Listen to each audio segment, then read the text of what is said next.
Hey there, I'm Molly McPherson, and you are listening to a special bonus edition of the podcast. These are the interviews that I'm including in my special COVID-19 Communication Response Kit. You can find the kit online on my website, mollymcpherson.com/response kit. In this interview, I am speaking with Julia Joy. She wrote an article, How CEOs Can Lead the Way Through Coronavirus Concerns at Work. Her co-author was Jocelyn Brandeis, and they wanted to focus on how all companies, large and small, need to be prepared at any given time should a crisis happen.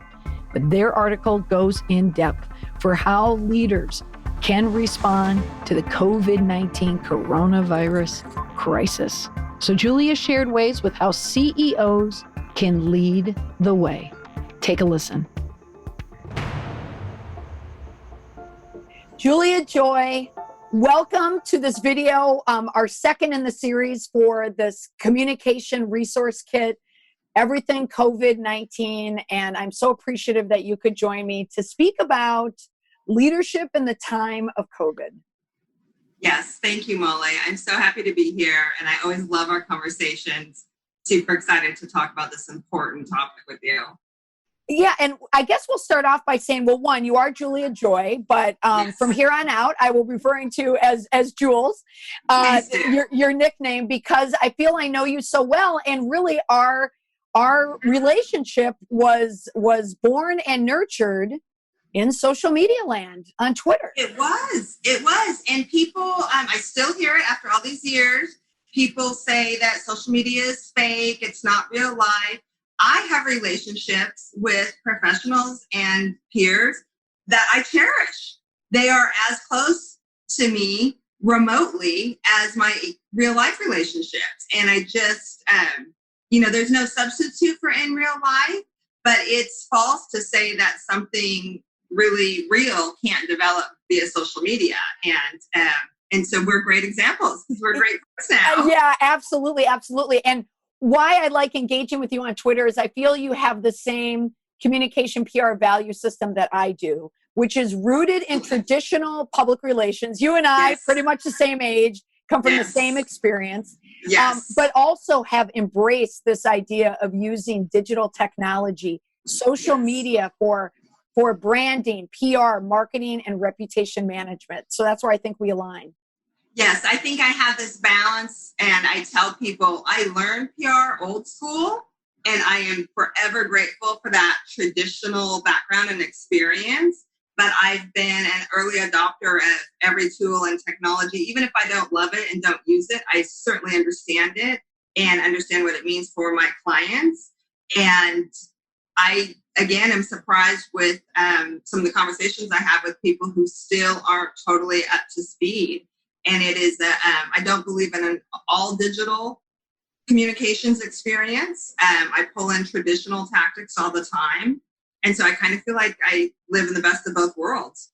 Yeah, you certainly do. And here I should make a point of saying that you are one of the resources in this COVID-19 communication kit. You're one of the charter members that came into Slack, and you're very, very good at Slack. And I know a lot of the people coming in, we're building this community. It's a free resource. Right. We encourage people in that Slack community. You are certainly in there.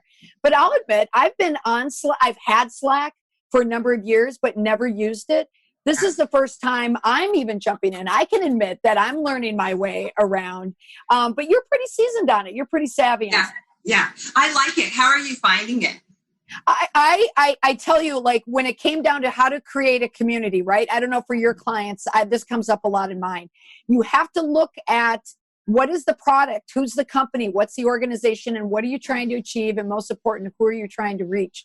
A lot of people default to Facebook groups, but I think nowadays, when you're trying to hit a segment of just opinion makers, thinkers, people that love and breed collaboration, I thought Slack was perfect because it's just about the conversation. It's not about the personal as much, though it can bleed in, but it's the rat-a-tat-tat of the conversation. What do you think? Yeah, I think that it's a reasonable comparison. If you were going to use Facebook, I would say it's like Facebook group light. Yes. So it takes away some of what I consider noise, the things that I don't love about Facebook. Some people love it. So it really drills down. So it's kind of somebody who's a little bit more looking for a little bit more efficiency and to the point. And also that back and forth daily minute by minute communication, which I feel like is still awkward in groups. I think that groups work really well for an external community, but not for, we have a meeting in 5 minutes. Did we talk about X? So I really see it as really beneficial to producing work product and engaging work teams. And so maybe more internal focus. And even though we don't all work for the same company, it's still very work focused. Yes. I love it. And I think it's easy to use and very streamlined, which I like.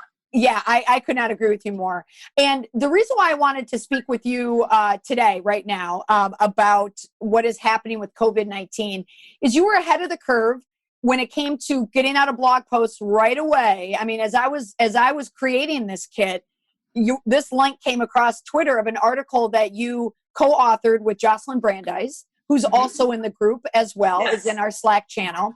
How CEOs can lead the way through coronavirus concerns at work. An area of focus in my work is I tend to bridge communicators with leaders. I like to tell leaders and show them the strength in their comms team, why they need a strong comms team, and why the comms team needs resources, whether it's budget, whether it's things, whether it's equipment, why that needs to be a connection there. And I love this article about how you kind of called what COVID-19 was going to be. So if you had to summarize this article, what would you say? How would you summarize? Well, I would say the article does represent my general philosophy that you have to create a culture of communications from the top. It starts with the CEO. I personally won't engage with clients if I'm not working with and reporting directly to the CEO. It's been a very long time since I've had a job where I didn't report to a CEO. I feel so strongly that that's a key ingredient to communication success, that if an organization is trying to silo communications, it is not going to be as successful. And I really want to be part of successful teams, forward-looking teams. And so these conversations are happening all the time on the sidelines via message. Jocelyn is another Twitter friend, so we're super close friends now because of this great social media technology. And she and I very early on were saying, we're hearing some rumblings. So what is this? This is like mid-February. We're hearing the rumblings and we're saying two things. One, this is going to drastically affect brands. This is going to drastically affect how companies communicate with their customers. And two, it's going to be, a double whammy, because at the same time, you're going to have internal communications focus on employees. And most organizations can barely handle one or the other, and can barely handle one or the other during a crisis. Now, under duress, you're going to have to pivot your marketing and hold up your entire staff and employee communications. This is not going to go well. And so, we were looking at examples of organizations that were leading, and it seemed like every positive tweet or LinkedIn article or news story about an organization successfully coming to terms with this at the beginning of the crisis, those were all about CEOs who were getting ahead of it, and they were winning in both of those categories. And so the organizations that weren't winning were either dropping the ball on the employee engagement or dropping the ball on the brand and the external engagement. So we saw that there was a sweet spot, and who was going to do it? Government can't step in and manage your employees. The government can't step in and manage your brand. So it was going to be CEOs who were going to lead us, the masses, through this crisis. And we started to see it and started to happen. And, we were getting positive confirmation that our theory was turning out to be true. Now, you mentioned the sweet spot for CEOs that can do both at once, communicate to both channels or appreciate both channels. Jules, do you have any example right now of anyone out in a brand, a well-known brand, or that you've seen in the past week of some CEO that's nailed it in the last week?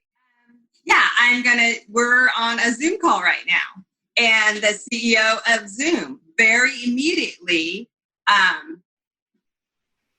managed his brand, understood where his product fits in this crisis, started talking about his teams, and he came out and said, under no circumstances will my sales team use this crisis to boost sales.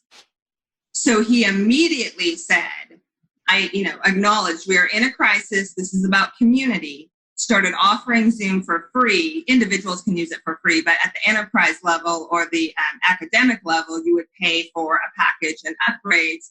So he immediately put people before profits. He did it externally and then, of course, internally by supporting a sales team. And a sales team that likely works on commissions and bonuses, that's where their money is.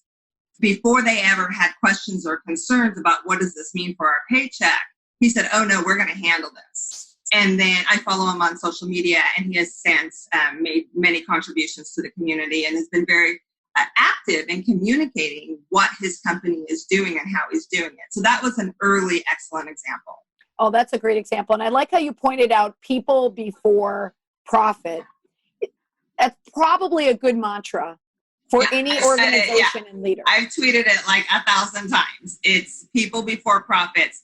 And if you're doing a decision-making matrix and you get stuck, it's either A or B. Is it people or profits? Are you putting people before profits? That helps with the decision-making. And it is very clear organizations that are not doing that, and that is not working out well for them. Yeah, I agree with you. Now, speaking of certain types of people, let's talk about a category, communicators.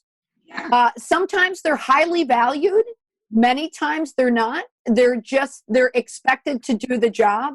Yet in times of crisis, and even not in times of crisis, especially now with so many mediums out there that they're juggling at once, I always place it as a highly valued category in any business. Yet sometimes you might find them under HR or under categories. They're deeply embedded in the system and in the hierarchy. I don't feel like they're as high as they should be. What do you think about the relationship between leadership and communications? How should they view that group? Well, I've always, for many, many years, have said PR needs a seat at the table. And so I went back to school and got an MBA so people would be more open to the idea of me having a seat at the table. And it has served me well. I'm an executive for an organization because I believe so strongly that to really thrive, and there are lots of businesses that are going to survive, but to really thrive, you have to have communications as part of your leadership team. I already believed that. I knew that. I have worked for public agencies, so I've done federal, we reported up to the EPA, so federal level disaster crisis communications. I've had that training. Those environments get it. And, a comms person at a public agency, oh yeah, they're in every meeting, on every list, so the go-to person. In the public sector, we don't see that. It's still marketing and events and social media. And this is going to be an ongoing battle for our industry. And I have all kinds of thoughts on that. So two things are going to happen. We're going to see organizations that have communications in a leadership role pulling ahead. If you just gave me a list of 100 companies and said, Jules, decide which ones are going to survive this crisis and which ones are going to survive the likely coming recession and economic negative impacts, basically. And all I knew about them was whether or not they had a senior communicator at a top level in the organization. I could divide it into two categories, and I bet I would be super close as to who pulled ahead and thrived and who did not. Oh, I could not agree with you more. And you noted an important distinction that I noted as well, just from working in the federal government, working for FEMA. We were valued. I mean, we were front lines. I mean, especially after Hurricane Katrina and the trailer incident. I mean, people valued our work.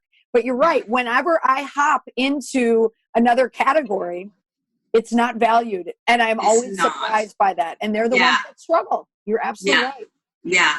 I guess someday I'll stop being surprised. I don't know why it still surprises me.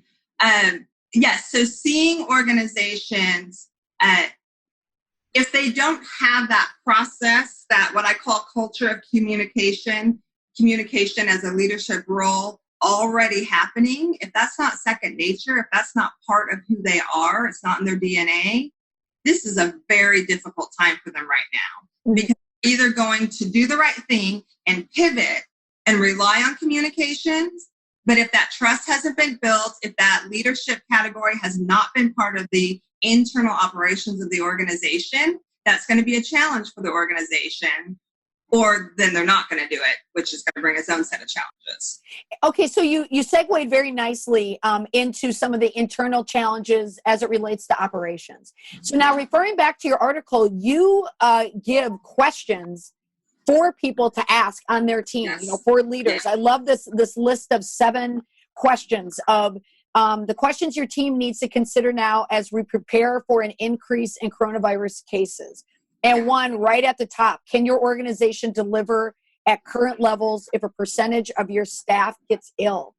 How do you think a leader right now, if I had to tap into your MBA, how should they be juggling external and internal communications, but while also being concerned about, trying to have predictive behavior on what will happen if a staff member or their family gets sick? Yeah. So I wrote this article. I think the dateline for the article, when it was shared nationally, was early March. Mm-hmm.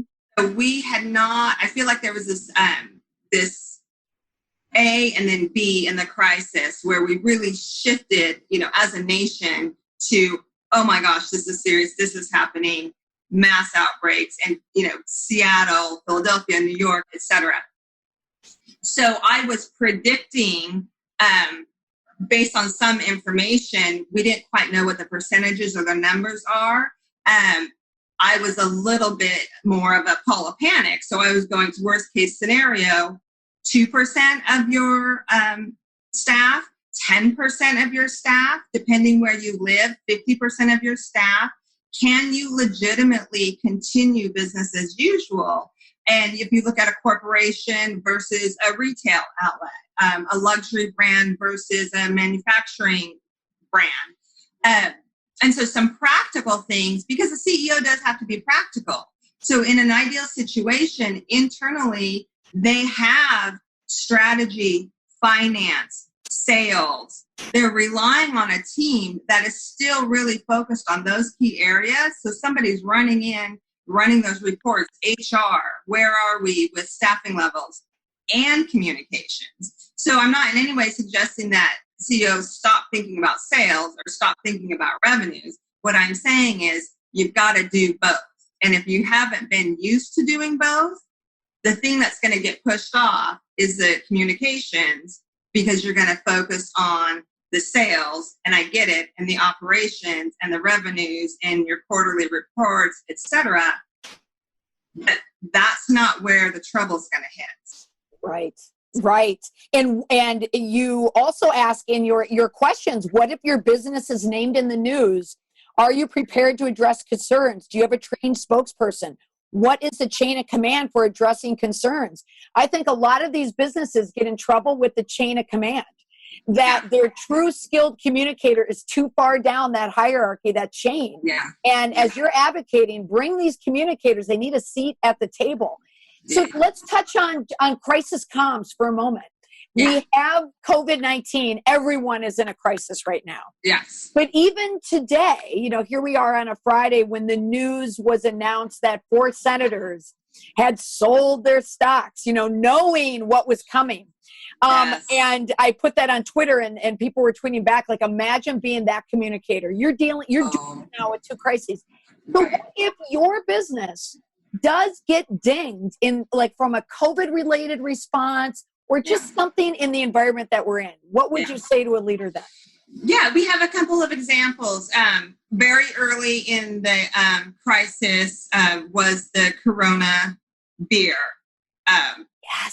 Just Seems so long ago.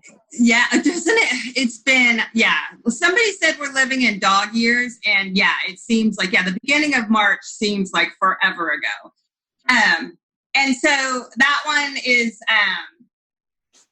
there's a backstory there, and that's its own PR case study and how that all developed. And there was some questionable research on that. So I'm not sure resources were accurate, but in the news media, in social media, what consumers were confronted with was this idea that Corona beer was somehow associated with the coronavirus.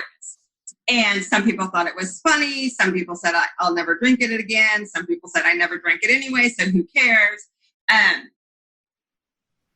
Who would have thought in a million years in a planning meeting with the CEO of the holding company that owns that beverage, that they would have to strategically plan a crisis around a virus or a pandemic that had the same name as their midline beer brand? I mean, it just, you would never, when I say plan for a crisis, you would never in a million years. Now you will, but you would in a million years have guessed that.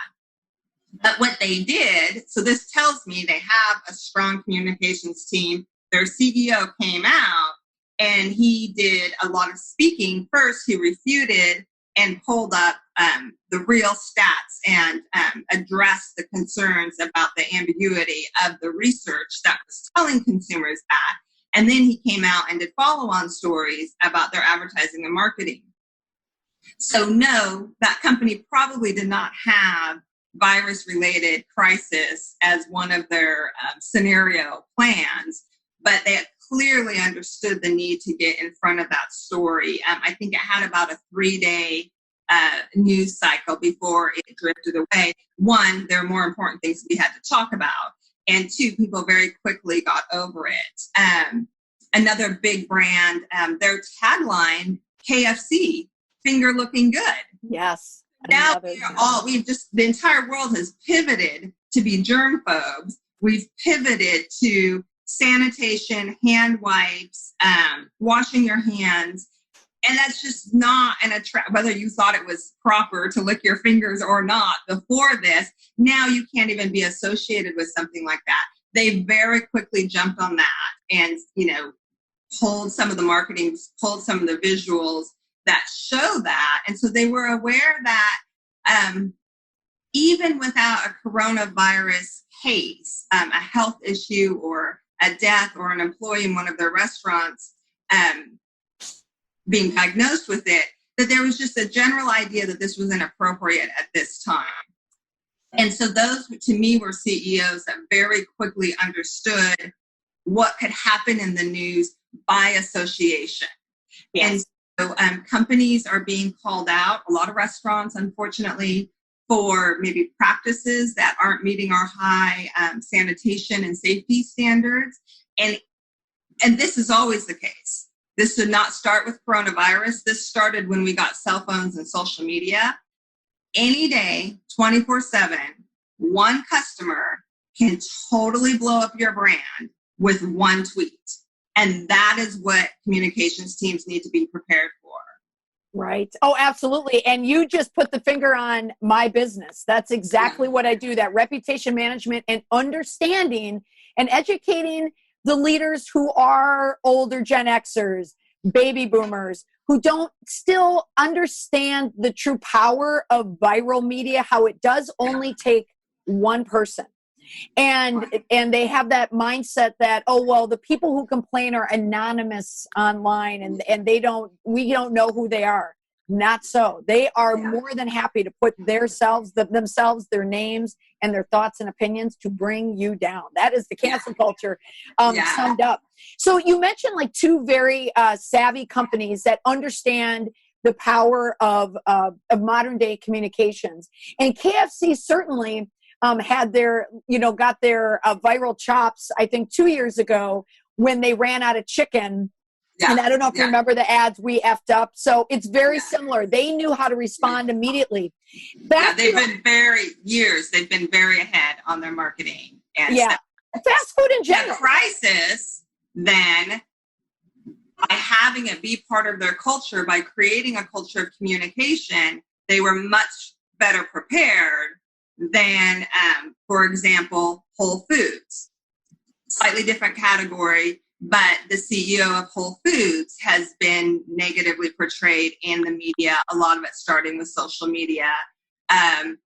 Seems like to me an organization that wasn't leading previously with communications, does not have a culture of communication, because they stumbled so much when they were thrust into the spotlight.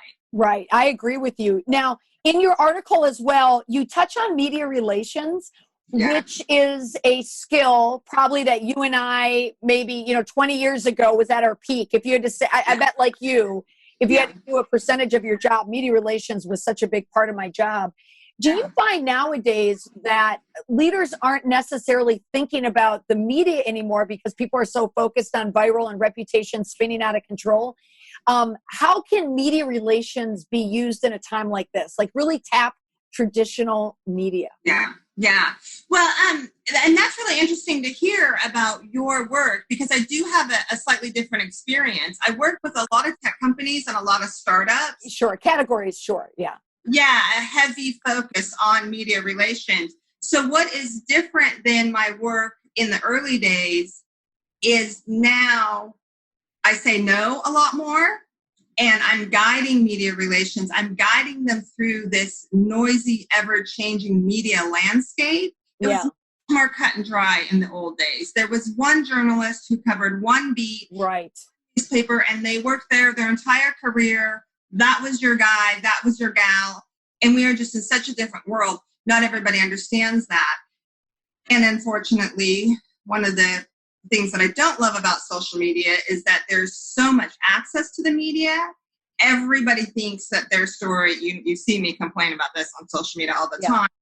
Everything is a media pitch. Everything is a press release. And so now I spend most of my time saying, no, that's not a story. No, that's not a press release. No, we're not email blasting this to 2,500 journalists. Right. And so that is my experience, and that's what's different. And I've seen that both in my consulting clients and with the agencies that I've worked for. So, and so to your question, what can they do? You kind of have two categories of focus right now. One, staying out of the media. Don't do anything that's going to cause negative attention. So, don't have people in your restaurants or stores licking their fingers or whatever. Adhere to all the safety regulations that are being placed on your industry or your geographical location. So avoid negative media. What everybody wants is positive media, but really having a conversation about what's appropriate right now. And this goes back to what we were talking about earlier, where the CEO mind has to pivot internally.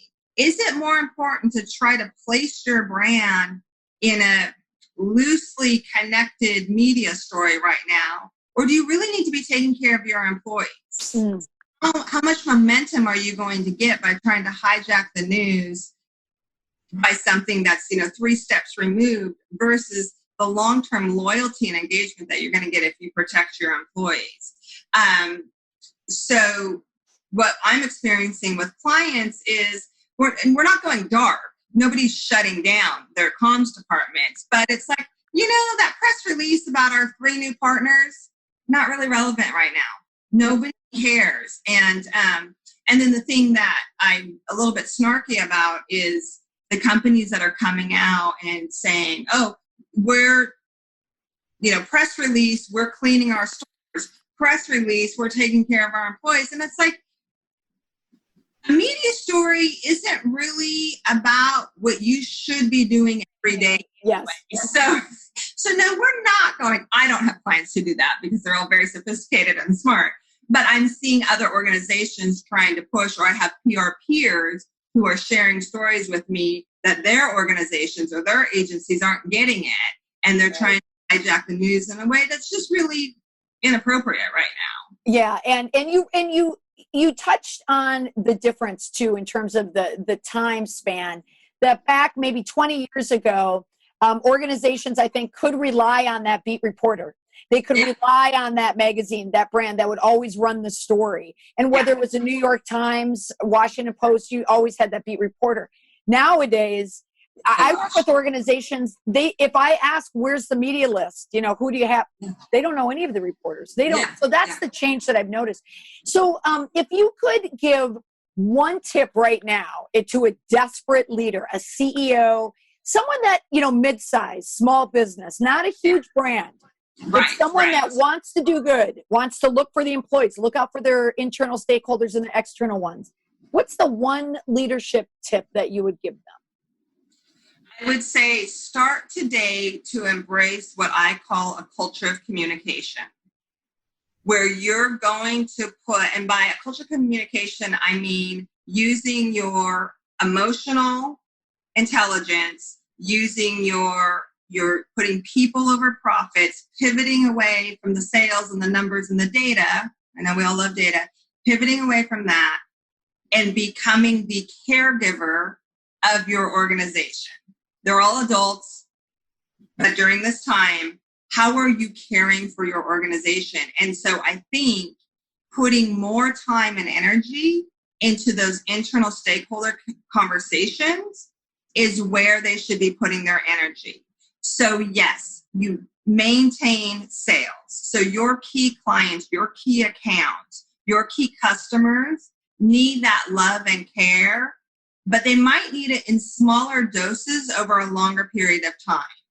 And sending an email is not showing care. So that's a CYA, that's not showing care. So if you have, a mid-sized sales team, they're calling their customers just to check on them. They're sending them food. They're delivering things at home. You are participating in the care of your customers, constituents, shareholders, whatever, employees especially. And then also, now is the time to listen. And that is really difficult for leadership. But the culture of communication is a 360 process. It's a circle. It's like any relationship communication. I say something, you listen to me, I hear what you say, and it's a back and forth conversation. Starting to have those conversations, and some organizations are great at it. Some organizations force it once a year at their annual meeting or their, retreat or whatever. You need to take those principles, not at that high level, dial it down a notch, but spread it out a little bit each day over time. Oh, well said, Jules. If you and I ever partnered together on a project, we would have no problem combining our value system when it comes to relations and communications. I feel the same way as you do. It's a culture of communication, honoring and appreciating your communicators, but also your speaking to your internal audiences, your employees, and showing people that you care can really go a long way in even branding your company as a good company. Yeah. So it's like anything else, the health and wellness of an individual is largely determined by what's happening on the inside. If we're taking care of ourselves, the health and wellness of an organization is largely based on what's happening internally. Now, external markets are very scary right now, and revenue loss is a real concern for a lot of CEOs. Some of that, staving off the most drastic scenarios, will come from the care and feeding of the internal team and taking care, bolstering that up at this time. Yeah, well said. Jules, thank you so much for sharing your wisdom and also this article. So anyone watching, the link to how CEOs can lead the way through coronavirus concerns at work, even though you were prescient, you and Jocelyn knew this was coming. Yeah. This article still very much applies heading into week 2 of the thrust, the response, definitely. Yeah. And you're with Z Group PR. I'll have a link to your company, your blog, and your Twitter handle as well. But thank you so much. I appreciate you sharing your advice. Thank you, Molly. I've loved talking with you. Thank you. You as well. Thanks. I want to thank Julia for joining me on that special interview of the podcast. You can find the video interview of this podcast on my website and the special COVID-19 communication response kit. Just head on over to mollymcpherson.com/response kit. You will see all the information you need as a communicator, business owner, head of an organization or an agency who needs to communicate with your key stakeholders during the time of the coronavirus crisis. So head on over to the website right now and check out videos and interviews just like this. Thanks for listening.